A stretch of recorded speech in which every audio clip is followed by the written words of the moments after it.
कथाकार बीके के आज के इस नए सत्र में फिर से मित्रों स्वागत है।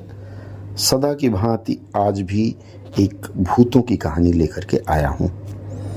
भूतों की इस कहानी का शीर्षक है पीपल वाला भूत और यह कहानी बांग्ला भाषा में साझा किया है डॉक्टर BN मजुमदार जी ने। डॉक्टर साहब नेत्र चिकित्सक हैं अर्थात आई सर्जन है, आंखों के ऑपरेशन करते हैं, पर कहानी लिखने का भी उन्हें शौक है।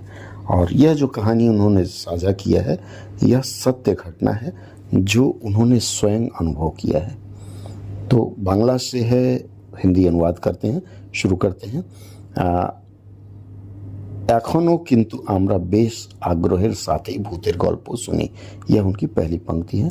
आज भी हम बड़ी रुचि के साथ भूतों की कहानी सुनते हैं, चाहे शिक्षित व्यक्ति हो, अशिक्षित हो, किसी भी उम्र का हो।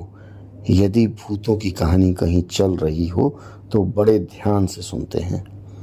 हाँ, वह अलग बात है कि जो लोग युक्तिवादी हैं, युक्तिवादी शब्द का अर्थ होता है ऐसे व्यक्ति जो भूत प्रेत में विश्वास नहीं रखते हैं और जनता को इसके खिलाफ जागरूक करते हैं। तो जो युक्तिवादी लोग हैं, ऐसे लोग इस तरह की कहानी सुनकर उसमें कोई ना कोई कमी ढूंढते हैं ताकि लोगों को बताया जा सके कि यह जो भूत की कहानी साझा की जा रही है वह सरासर गलत है, भूत कुछ होते ही नहीं हैं। लेकिन मैंने अपनी आंखों से यह घटना देखी है। यह घटना है बांकुड़ा शहर की। उन दिनों मैं हॉस्टल में रहता था और सूर्यास्त के बाद की बात है, रिक्शा से बाजार की ओर जा रहा था। बाजार की ओर जाते समय रास्ते में लोकपुर का फॉरेस्ट ऑफिस है, उसके मोड़ के पास ही एक पुराना बरगद का पेड़ है, क्षमा करें, पुराना पीपल का पेड़ है। और इस पीपल के पेड़ की स्थिति ऐसी है कि मोड़ पर है, सड़क नीचे से गुजरती है और सड़क से लगभग 25 फीट ऊपर यह पेड़ है। तो देखने से दीवारें ऐसी हैं कि व्यक्ति डर जाए और बहुत पुराना पेड़ है।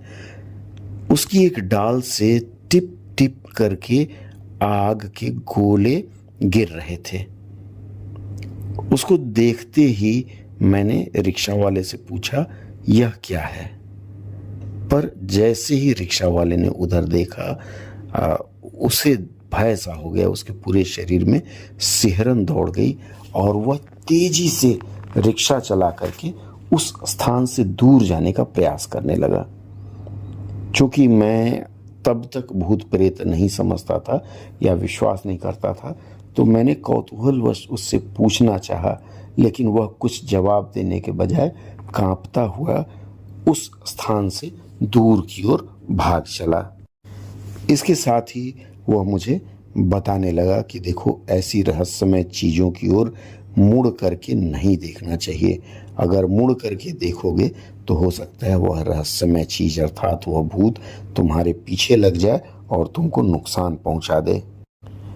मैं आज भी इस घटना का रहस्य नहीं समझ पाया, पर वहाँ के ग्रामवासी या वह रिक्शा वाले आज भी उस घटना को याद करते हैं और रात के समय उस पीपल वाले मोड़ की ओर से जाना उचित और सुरक्षित नहीं समझते। ऐसे ही बांकुड़ा शहर की एक और घटना सुनाता हूँ। लोकपुर में ही हमारे एक प्रिय शिक्षक हैं, संगीत के शिक्षक हैं, ओम प्रकाश भक्त जी, उनका भी मकान है। जिन दिनों मैं हॉस्टल में रहता था उन दिनों बीच बीच में उनके घर जाया करता था गाना सुनने के लिए। सन 1987 में हॉस्टल छोड़कर मैं वहाँ से चला आया और उसके बाद कई वर्षों तक वहाँ जाना नहीं हो पाया। पर कुछ वर्षों बाद जब मैं वहाँ पहुँचा और उनसे मिलने गया तो मैंने उनकी हुलिया में अमूलचूल परिवर्तन पाया। तांत्रिक की तरह से सज धज के रहते थे और बड़ा ही विचित्र से लग रहे थे।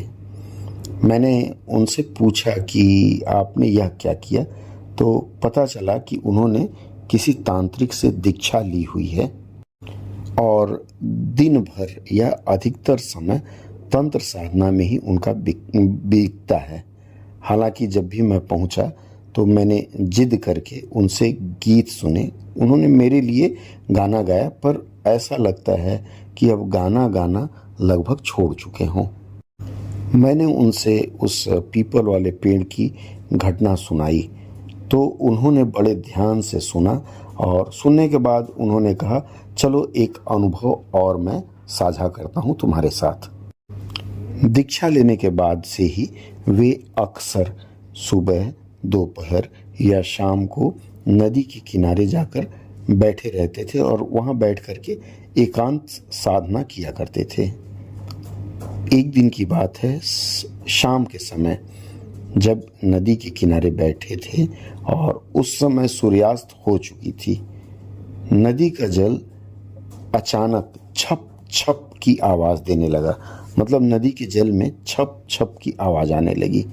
ऐसा लगा जैसे कोई तैरने का प्रयास कर रहा है और वह हाथ पैर मार रहा है ताकि नदी से बाहर निकल सके। अब शाम के इस समय नदी में भला कोई क्यों उतरेगा और क्यों तैरने का प्रयास करेगा, या फिर डूबते हुए बाहर आने के प्रयास में छप छप मारेगा। काफ़ी देर तक छप छप की यह शब्द उनके कानों में गूंजते रहे। फिर उन्होंने सोचा, चलो नीचे उतरकर देखते हैं कि आखिर माजरा क्या है। नीचे झांका तो वहाँ काफ़ी बड़े बड़े पत्थर थे और उन पत्थरों से टकराकर नदी की धारा के लहरें कई बार अजीब सी आवाज़ करती थी। लेकिन यह जो छप छप की आवाज़ आ रही थी, यह उन्होंने चूंकि कभी सुना नहीं था, तो उन्होंने सोचा चलो थोड़ा सा और आगे चल कर के देखते हैं। उन्होंने पत्थरों के बीच में झांक कर देखा तो हैरान रह गए। जब उन्होंने झांक कर देखा तो उन्हें एक पैर नजर आया। और कोई होता तो इस पैर को देख करके डर के मारे भाग जाता, लेकिन उन्हें किसी बात का भय तो था नहीं। लिहाजा उन्होंने और नज़दीक जा कर के देखने का प्रयास किया तो यह किसी मृत शरीर का एक पैर था जो पानी के बाहर हल्का सा निकला हुआ था, और बार बार नदी की लहरों से जब भी टकराता तो ऐसी आवाज़ आती मानो कोई तैर करके निकलने का प्रयास कर रहा हो, और उस प्रयास में उस पैर के पानी में गिरने से छप छप की आवाज़ आती थी। थोड़ा और आगे बढ़ करके उन्होंने देखने का प्रयास किया तो उन्होंने देखा कि वह जो शव अर्थात मृतदेह पड़ा हुआ था उसे एक कुत्ता खींचने का प्रयास कर रहा था। इस खींचने के प्रयास में उस मृत शरीर का जो पैर था वह चूंकि पानी में इस प्रकार था कि जब भी कुत्ता उस शरीर को खींचता तो उसमें तैरने जैसी आवाज़ आती या छप छप की आवाज़ आती, और इसी के कारण यह सब समस्या या इस तरह की आवाज़ आ रही थी। चूँकि शमशान के पास ही बैठा करते थे और ऐसा हो सकता है कि कोई शव बह करके आ गया हो या फिर गलती से किसी ने उसे बालू में दबा दिया हो और बाद में वह बालू से बाहर आ गया हो। खैर जो भी बात रही हो, लेकिन यदि उस दिन वे डर जाते तो यह सोचिए कि जीवन भर भूत का डर उनका पीछा करता। लेकिन इस छप छप की आवाज़ ने उनके कानों में जो बात भरी वह यह कि बिना देखे विश्वास न करें, भूत प्रेत की घटनाओं से भी डरे नहीं।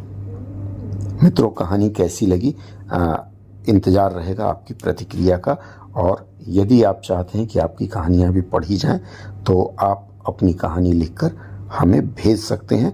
हमारा मेल आईडी आपको इस वीडियो के डिस्क्रिप्शन बॉक्स में मिलेगा।